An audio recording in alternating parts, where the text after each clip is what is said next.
एक बार एक छोटी सी बच्ची हाथ में मिट्टी की गुल्लक लेकर के भागती हुई एक दवाइयों की दुकान पर गई। वो काफी देर तक वहां पर खड़ी रही, लेकिन दुकानदार का ध्यान उसकी तरफ नहीं गया क्योंकि और भी बहुत सारे लोग खड़े हुए थे।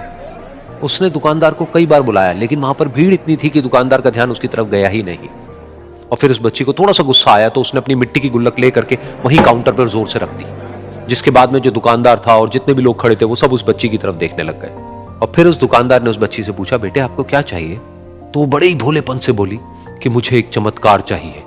ये सुनकर के दुकानदार को कुछ समझ नहीं आया, ना ही वहां पर जो लोग थे उनको कुछ समझ में आया, और सब उसकी तरफ देखने लग गए। फिर दुकानदार ने बोला, बेटे चमत्कार तो यहां पर नहीं मिलता है।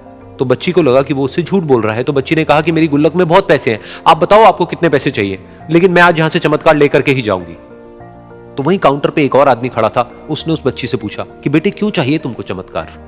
तब उस बच्ची ने अपनी कहानी बताई कि अभी कुछ दिन पहले मेरे भाई के सर में बहुत तेज दर्द हुआ, तो मेरे पापा मम्मी उसको हॉस्पिटल ले गए। उसके बाद कई दिन तक मेरा भाई घर नहीं आया। तो मैंने कई बार अपने पापा से पूछा, लेकिन उन्होंने मुझे कुछ नहीं बताया। उन्होंने बार बार यही कहा कि वो आ जाएगा, वो कल आ जाएगा, वो कल आ जाएगा, लेकिन वो आ ही नहीं रहा था। तो मैंने देखा कि मम्मी रो रही है, और पापा मम्मी को कह रहे थे कि उसकी दवाइयों के लिए और उसके इलाज के लिए जितने पैसे चाहिए उतने मेरे पास में नहीं है, अब उसको कोई चमत्कार ही बचा सकता है।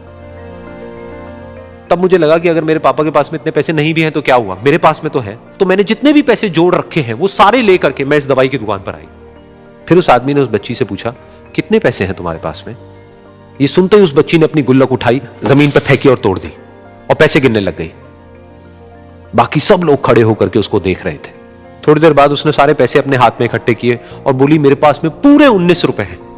वो जो आदमी वहां पर खड़ा था वो थोड़ा सा मुस्कुराया और बोला कि अरे तुम्हारे पास में तो पूरे पैसे हैं, इतने का ही तो आता है चमत्कार। ये सुनकर के वो बच्ची बहुत खुश हो गई और बोली कि चलो मैं आपको अपने पापा से मिलवाती हूं।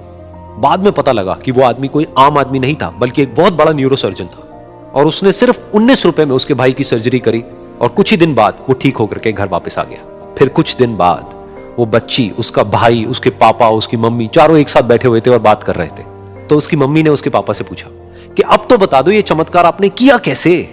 तो उन्होंने अपनी बेटी की तरफ देखा और बोले, ये चमत्कार मैंने नहीं, इसने किया है।